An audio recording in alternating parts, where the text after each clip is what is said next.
Good evening, friends.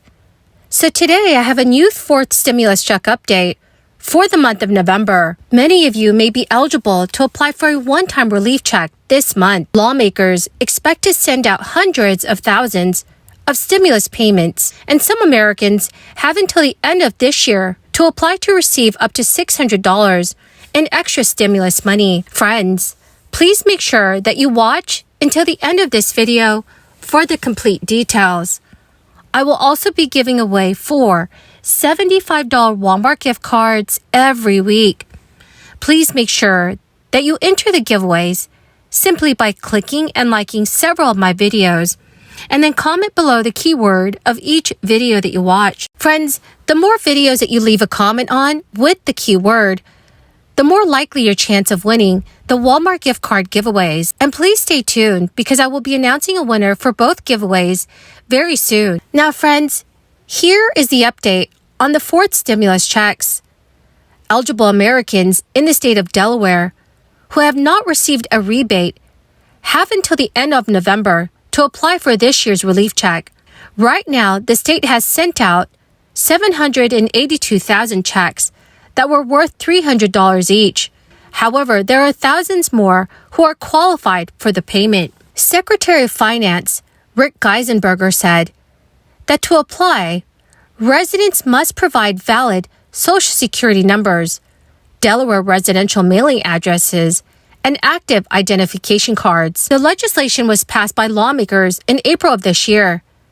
The money is meant to help offset the cost of living increase in the state brought on by inflation. Residents of the state of Idaho also have until the end of the year to apply for a tax rebate featuring up to $300 for individual filers and $600 for joint filers.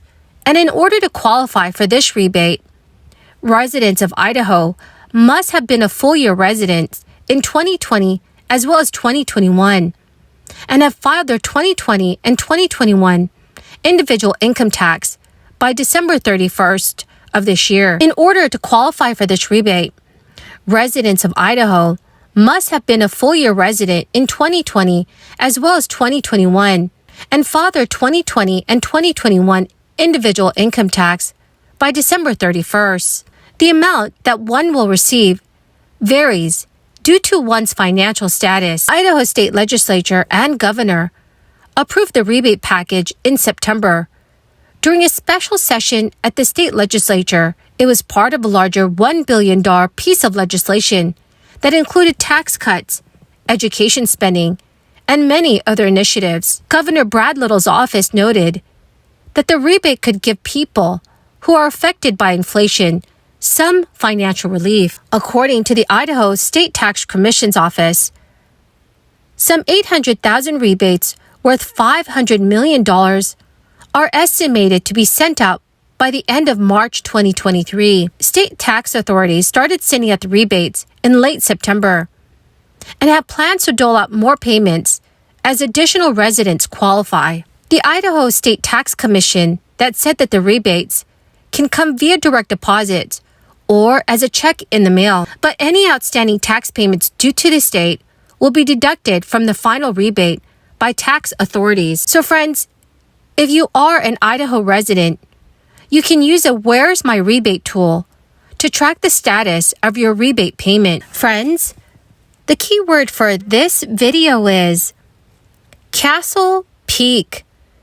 If you would like to enter the next $75 Walmart gift card giveaway, please click and like several of my videos and then comment below this keyword, which is Castle Peak, and additional keywords of any video of mine that you watch. And do make sure, friends, that you're also subscribed to my channel. Remember, friends, that the more videos that you leave a comment on with the keyword, the greater your chances of winning the giveaways. House Speaker Nancy Pelosi has long been known for her ability to rally Democratic lawmakers on tough votes for important pieces of legislation, like the Affordable Care Act and the Inflation Reduction Act. But Nancy Pelosi, who has led the House Democratic Caucus since 2003, was widely expected to step down from her role next year to make way for a new generation of leaders after a term limit agreement that she had made while pursuing the speakership following the 2018 midterm elections. The results of the 2022 midterm elections may have altered the calculus, at least for some Democrats, as the party could potentially retain an incredibly slim majority after all the results are tallied. According to sources familiar with the situation, Nancy Pelosi has been contacted by several members who have asked her to remain in her role in the new Congress, even if the party falls short of retaining its current majority, pointing to her success in maintaining party discipline. Drew Hamill, a spokesman for Nancy Pelosi, did not have a timeline for any announcements from the lawmaker. Drew Hamill said in a statement, "The Speaker will make an announcement when she makes an announcement. To control the House, a party has to secure 218 out of the 435 total seats."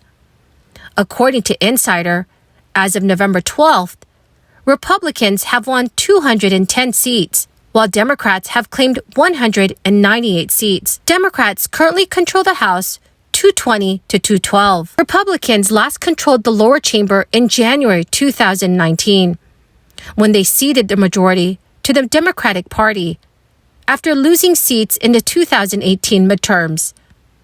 Nancy Pelosi led the chamber from 2007 to 2011 and regained the House Speaker's gavel in 2019. So, dear friends, what are your thoughts on House Speaker Nancy Pelosi?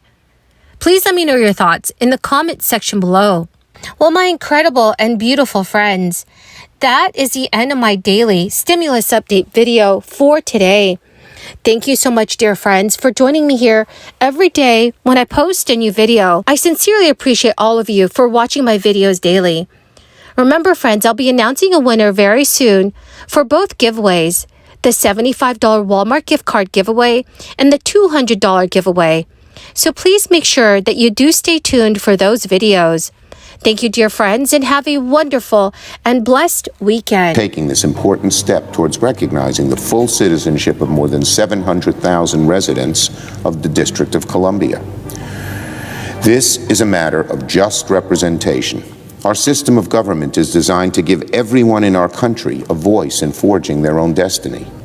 Most citizens do that by voting for members of Congress and senators from their states to represent them in this temple of democracy, to advocate for their interests, to voice their concerns. The District of Columbia has more residents than Vermont and Wyoming, and nearly the same as Delaware, Alaska, and several other states. And they bear the full responsibilities and duties